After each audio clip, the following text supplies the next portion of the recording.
نحمده ونصلي على رسوله الكريم اللهم صل على محمد النبي الأمي وعلى آله وأصحابه وبارك وسلم۔ میرے معزز خواتین و حضرات، ہمارا آج کا درس سورۃ الفرقان سے ہے۔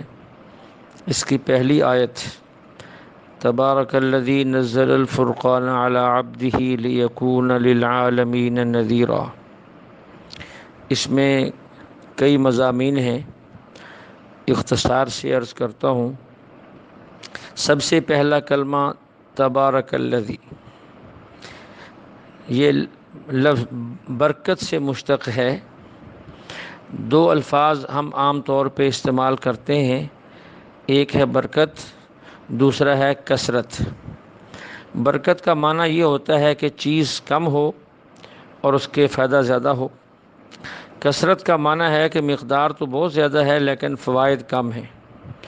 تو شریعت کے اندر کثرت مطلوب نہیں بلکہ برکت مطلوب ہے۔ اس لیے ہم جب بھی دعا کریں اپنے لیے یا دوسروں کے لیے تو وہاں برکت کی دعا کیا کریں۔ اللہ تعالیٰ قرآن میں فرماتے ہیں کم من فئۃ قلیلۃ غلبت فئۃ کثیرۃ بإذن اللہ۔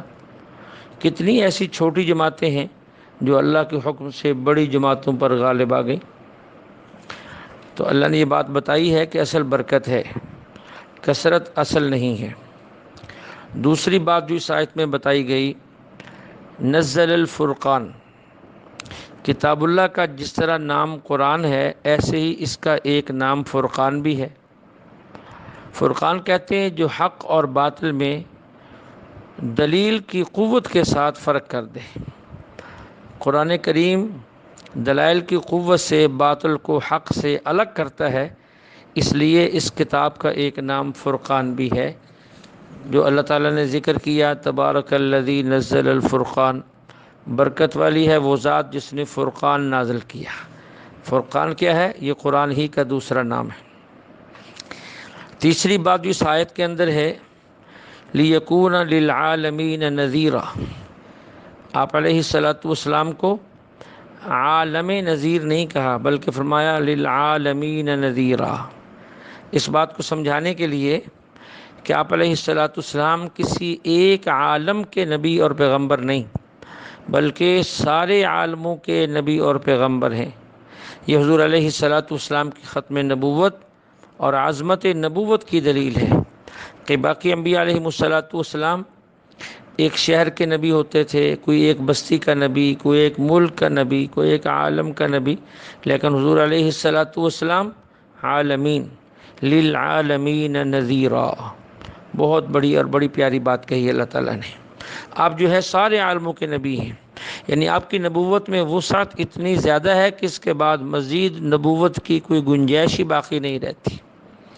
جب نبوت اپنے تمام تر کمالات اور درجات کو پہنچ جائے تو اس کے بعد مزید نبی کی ضرورت نہیں ہوتی۔ اس آیت میں حضور علیہ الصلاۃ والسلام کی ختم نبوت پر بھی یہ بات اللہ تعالیٰ نے واضح کر دی ہے۔ ایک بات اس آیت کے اندر جو اللہ تعالیٰ نے فرمائی اپنے محبوب حضور علیہ الصلاۃ والسلام کے بارے میں، تبارک الذی نزل الفرقان علی عبدہ، برکت والی ہے وہ ذات جس نے فرقان کو اتارا اپنے بندے پر۔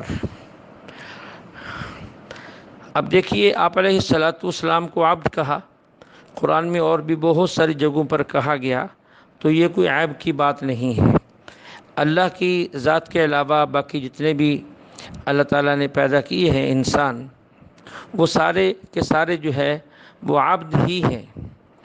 اب دیکھیے اس کی تشریح یوں تو کی جا سکتی ہے کہ ایک عام انسان ہوتا ہے، ایک خاص انسان ہوتا ہے، ایک عام عبد ہے، ایک خاص عبد ہے۔ باقی لوگ عام عبد ہیں، حضور علیہ الصلاۃ والسلام کی ذات اقدس خاص عبد ہے۔ یہ اس کی تعبیر ہو سکتی ہے۔ مثال کے طور پہ اس کی مثال یوں بھی دی جا سکتی ہے کہ ایک عام پتھر ہوتا ہے، ایک حجر اسود کا پتھر ہے۔ اب حجر اسود کا پتھر سارے جہاں کے پتھر مل کر اس کا مقابلہ نہیں کر سکتے۔ اسی طرح آپ علیہ الصلاۃ والسلام بھی عبد ہیں، باقی مخلوق بھی، لیکن آپ کی عبدیت کا مقابلہ ساری مخلوق مل کے نہیں کر سکتی۔ اس کی تعبیر یوں بھی ہو سکتی ہے، ایک عام پانی ہے، ایک زمزم کا پانی ہے۔ عام پانی کی کوئی حیثیت نہیں ہے، جبکہ زمزم کا پانی ایسا عجیب اور ایسا اعلیٰ شان والا ہے کہ سارے پانی مل کر اس زمزم کے پانی کا مقابلہ نہیں کر سکتے۔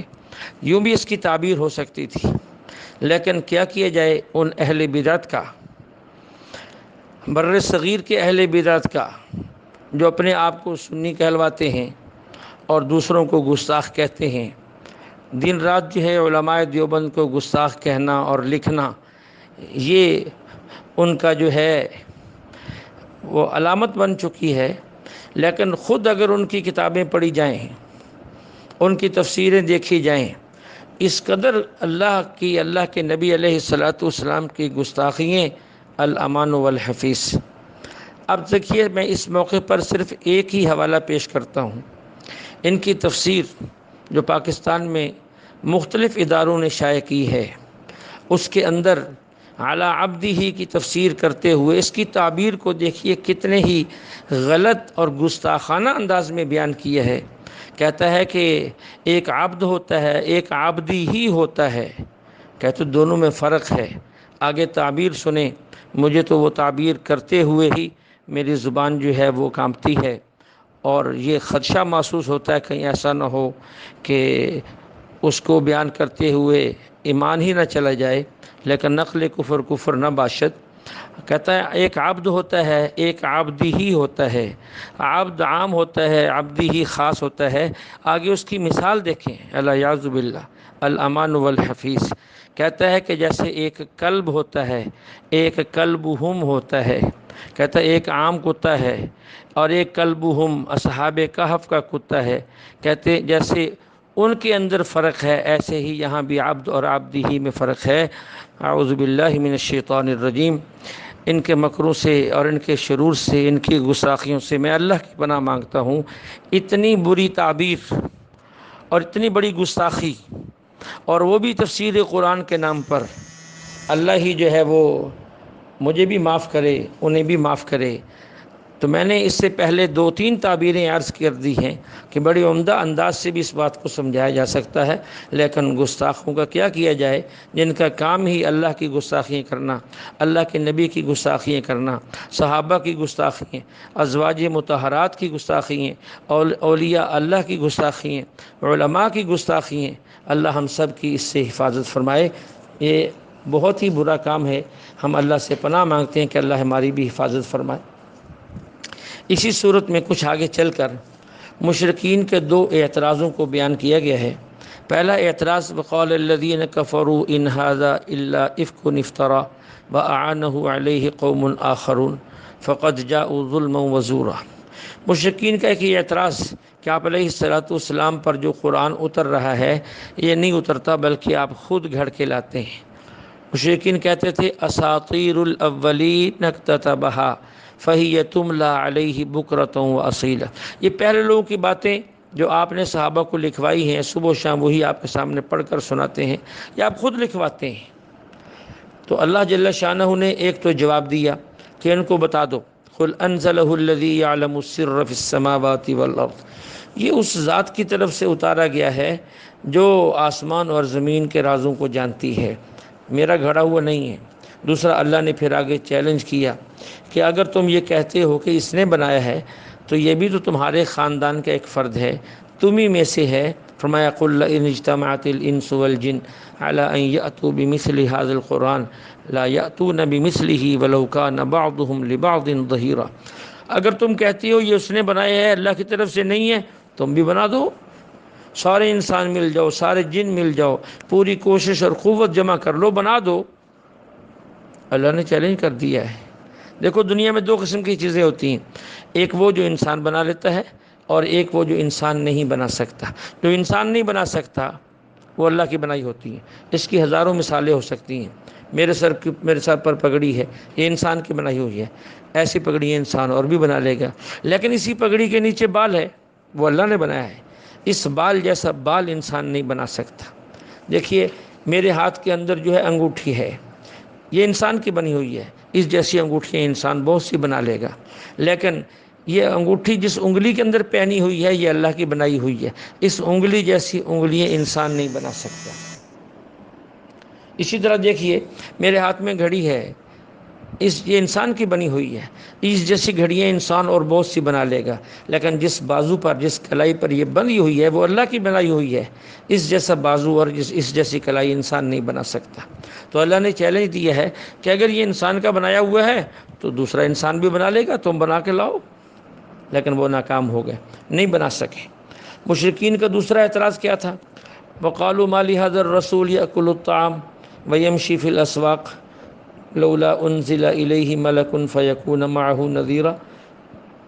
ایک اعتراض یہ تھا کہ یہ کیسا نبی ہے جو کھاتا بھی ہے، پیتا بھی ہے، بازار میں بھی چلتا ہے، فرشتہ بھی نہیں ہے، انسان ہے، اس کے پاس خزانے بھی نہیں ہیں۔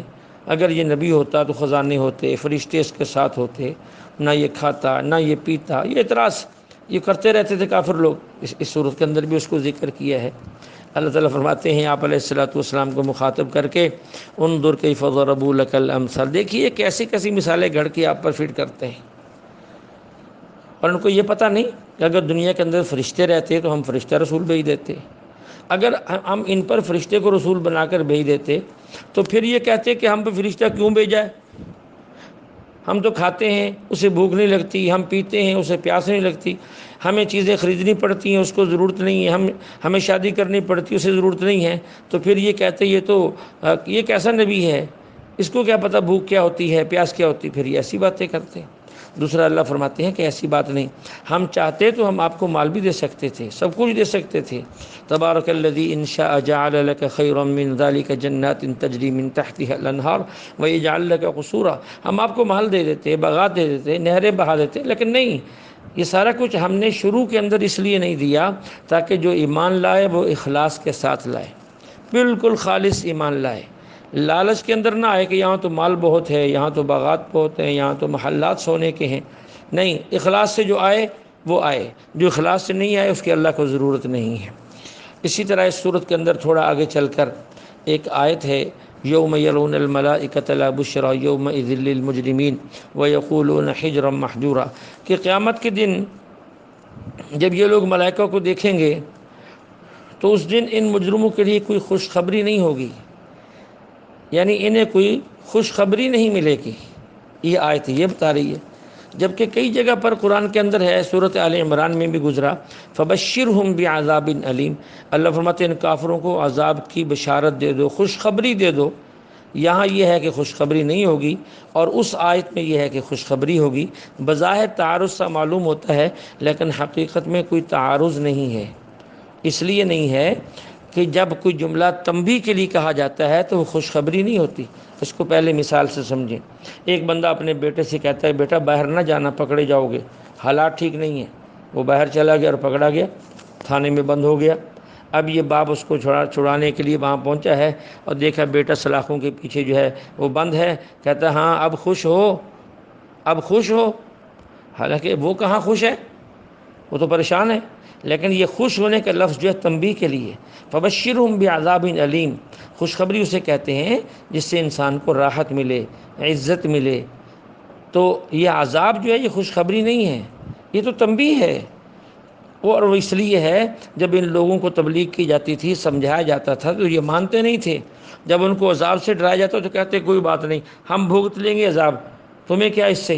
تو اللہ فرماتے ٹھیک ہے، جب یہ عذاب پر خوش تھے تو اب ان کو عذاب کی خوشخبری سنا دو، اس کا یہ مطلب ہے۔ اور اتنی سی ہی بات ہے۔ اسی طرح اس سورت کی ایک آیت، یا ویلتا لیتنی لم اتخذ فلانا خلیلا، یہ آیت تو خاص واقعہ سے متعلق ہے، لیکن حکم یہ عام ہے، یہ سب کے لیے ہے۔ یہ کب اتری؟ مکہ مکرمہ کے ایک شخص تھا عقبہ بن ابی معیط، مشرک تھا، سردار تھا۔ اس کی ایک عادت یہ تھی جب بھی وہ سفر سے واپس آتا تو مکہ کے معزز لوگوں کو جمع کر کے ان کی دعوت کرتا۔ ایک دفعہ وہ سفر سے واپس آیا، حضور صلی اللہ علیہ وسلم کو بھی بلایا، آپ بھی تشریف لائے، لیکن آپ نے آتے ہی فرمایا کہ دیکھو اگر تو اللہ کی وحدانیت اور میری رسالت کی گواہی نہیں دے گا میں تیرا کھانا نہیں کھاؤں گا، میں جا رہا ہوں۔ یعنی اگر تو مسلمان نہیں ہوگا تو میں تیرا کھانا نہیں کھاتا، میں جا رہا ہوں۔ اس نے کلمہ پڑھ لیا، مسلمان ہو گیا۔ آپ علیہ الصلوۃ والسلام نے کھانا بھی کھایا، پھر واپس تشریف لے گئے۔ اسی دن کسی وقت میں یا اس کے بعد اس کا ایک دوست جو اسلام کا بڑا سخت دشمن تھا، ابی بن خلف، اس کو پتہ چلا کہ عقبہ بن ابی معیط تو مسلمان ہو گیا ہے۔ وہ غصے میں بھرا ہوا اس کے پاس آیا، عقبہ مسلمان ہو گئے؟ اس نے کہا ہاں ہو گیا ہوں۔ اس نے کہا کیوں ہو گئے؟ اس نے کہا میری مجبوری تھی۔ کیا مجبوری تھی؟ اس نے کہا میں نے معزز مہمانوں کو بلایا تھا، اس میں محمد علیہ الصلوۃ والسلام بھی تھے، تو انہوں نے مجھے کہا کہ میں اگر کلمہ نہیں پڑھتا تو میں کھانا نہیں کھاؤں گا، اگر وہ بغیر کھانا کھائے چلے جاتے میری بےزتی ہو جاتی، میری ناک کٹ جاتی، اس لیے مجھے کلمہ پڑھنا پڑا، میں نے پڑھ لیا ہے۔ اب ابی بن خلف اس کا جو ہے وہ قدیم دوست تھا، قدیم تعلق تھا۔ اس نے کہا کہ نہیں، پھر ہماری دوستی ختم، ہماری دوستی نہیں چلے گی، ہم اس سے آگے نہیں چل سکتے جب تک تم اسلام کو نہ چھوڑ دو۔ اور الیاذ باللہ اس نے اس کو جو حرکت بتائی کہ ابھی جاؤ اور جا کر آپ علیہ الصلوۃ والسلام کے چہرہ پہ الیاذ باللہ تھوک کر آؤ اور اسلام چھوڑ کر آؤ، پھر تمہاری ہماری دوستی چلے گی، ورنہ ختم آج سے۔ اب وہ 20 سال سے ان کی تعلق اور دوستی اور آپس کے اندر حلیف تھے، تو اس نے اس کی باتوں کے اندر آ کر اس نے ایسا کر دیا، اور وہ بدبخت جو ہے پھر اسلام سے کفر کی طرف آ گیا، اور یہ دونوں پھر بدر کے اندر مارے گئے۔ تو یہی واقعہ ہے کہ قیامت کے دن جب اس کو عذاب ہوگا اس کی وجہ سے کہ اس کے کہنے پر جو ہے اس کی دوستی میں آ کر اس نے یہ سارے حرکت کی، تو اس دن کہے گا یا ویلتا لیتنی لم اتخذ فلان، کاش کہ میں فلاں شخص کو دوست نہ بناتا، یعنی ابی بن خلف کو دوست نہ بناتا، اور آج مجھے جہنم کے اندر یہ ذلت، یہ رسوائی، یہ سزا نہ بھگتنی پڑتی۔